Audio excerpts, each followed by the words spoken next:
So Samsung Yep. overtakes Apple, right, as the world's top smartphone provider, and Chinese rivals. How much to say with confidence? So you got two. You got two companies, Huawei and Xiaomi. Xiaomi. Okay, gotcha. Yeah. Xiaomi, but it has an X. It's spelled with an X. Yeah. XIAOMI. So those two companies are the third and fourth largest smartphone providers in the world, respectfully, and they're taking market share. Yeah, absolutely. So Apple's been on a downward trajectory for about a year now. Yeah, and it's been a lot of bad news, and this was the most recent conversation as far as Samsung taking over them as the number one provider in the smartphone world. So what's the thoughts on this news? I wanted to do like I did a couple of years ago when I had that breakup come in and I talk about it, but I kind of got to address this one.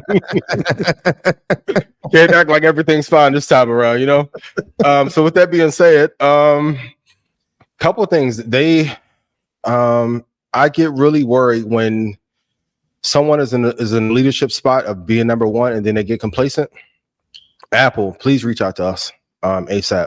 I got a few ideas. I know some of y'all be like, whatever idea you have, Android has. Got a couple of tricks up my sleeve. Number two, they need to find a smaller player to acquire. I keep saying it. I think they should acquire DJI a couple of years ago. But if they do not get a stranglehold on this over the next couple of years, as the market is shifting, we'll talk about Red Lobster later. Filing for bankruptcy. Shout to those biscuits, though. I get worried when we have a cyclical change and a product leader falls out of favor, because if Samsung, they got the $6.4 billion from Biden, that helps a hell of a lot. That kind of broke my heart. They need some innovations over the next year. If I were Apple, I would shut almost every other project down and figure out ways to make that phone better, because they've really been reselling this phone for 9 years now. Yeah, iOS has been great, but the features on it are not better. And I think it's time that as investors, we have an open outcry to the investor relations team and say, hey, you guys got to fix this shit, or you're going to end up losing your market share. You may not ever be able to get it back. For those of you who are saying, hey, you worry too much, you fear monger too much. At one point, Citigroup was the biggest thing on Wall Street, and it fell apart in 2007. We're seeing some black swan-like events start to line up. Please write this down. The macro picture matters more. So if we get two more major black swan events and the market drops, like AMD is pulling back dramatically as well, they're kind of pricing in something that's about to happen. I don't know if Apple can sustain this lead in the smartphone race if we go through a crash for 2 years, or they don't raise rates until 25, and then we have a new lead in the White House. Like, it's a very scary time, but this is what happens when you don't innovate. I know sometimes you guys look at the showmanship of what we do of putting on a good show and the rollout of InvestFest, but you have to innovate every year or you're going to get killed.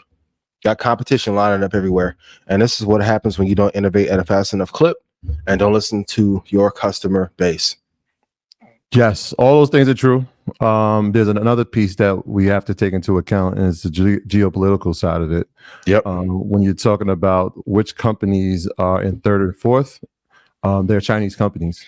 And there's a reason why they're third and fourth, because more people are starting to look at nationalism as a piece of their purchasing. Absolutely. And so rather than buying the American phone, they are now choosing to buy a phone that has similar qualities that is from a Chinese company. In their home country. From their home country. You add it to the fact that the Chinese companies and agencies are now eliminating employees to use Apple devices. That hurts them as well. Yeah. Right? But this is using that move on us. This is right. So now it's okay. Well, you want to ban our apps? Well, here's what we're going to start doing to our employees and some of our citizens.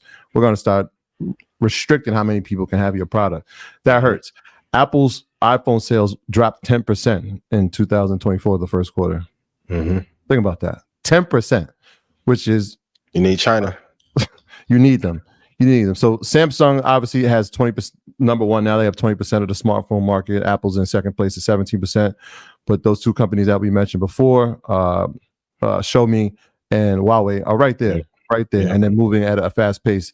One of the reasons that Samsung was able to go ahead is because the release of the S24. And the functioning inside the S24 is probably what pushed it over the top. Yeah. They have made a concerted effort to make sure that AI is a component in the sales of that phone. Yep. Apple, to this date, and it's still early, we're all waiting for June, has still not said what they're going to be doing in the AI space. We've seen it from all the majors. We saw it from Microsoft. Obviously, we know what NVIDIA is doing. We've seen it from Google. We've seen it from Meta, what they're talking about. AI, what is the role that Apple's going to play in it? What's the innovation that they're going to have in it? And is it going to be inside of the next innovation or rendition of the iPhone? We don't know that yet. So I hope so. You add that into all of the factors that you spoke about, and you can see why there's a pullback. And we talked about this. It's the same phone over and over. Yep. This is not innovative anymore. June, I think you said a couple of years. I don't know how many more quarters they can have like this, right? If we start to see 10%, this could get ugly. They're going to have to discount them phones, and that when they discounted the phones in China, it didn't work. Yeah. Right. Because now you made them the same price as the companies that are from China. Yep. Right. And so if they have to choose, they're going to choose that nationalist economy. They're going to choose the phone that's made from the people that look like them. So you got to take that into account as well. So a couple more of these quarters that look like this, we're going to have a different conversation. Yeah. And Apple's too important. It's too important. It's too vital to our economy to have this type of depreciation. So we got to really keep an eye on this. Back to what I said on Blackout. Appreciate the partnerships that you have. Let's say if I have a yacht party and I say Troy Rashad can't come. Guess what? InvestFest probably won't be there, right? So as soon as they start blocking China, and guess what? China said, "Oh, you want to block? Oh, okay, cool. Guess what? We're gonna block your products here too. You too, Tesla. Both y'all get the hell out and figure it out on your own." Yeah. It's happening, and you can see it now. The new thing, right? We're watching this happen with TikTok, right? What's going to happen with TikTok now? The 90 days is potentially being extended to 8 months, right? Yep. So, I mean, this is a cat fight that there's no money in war unless you're selling arms, man. Yeah,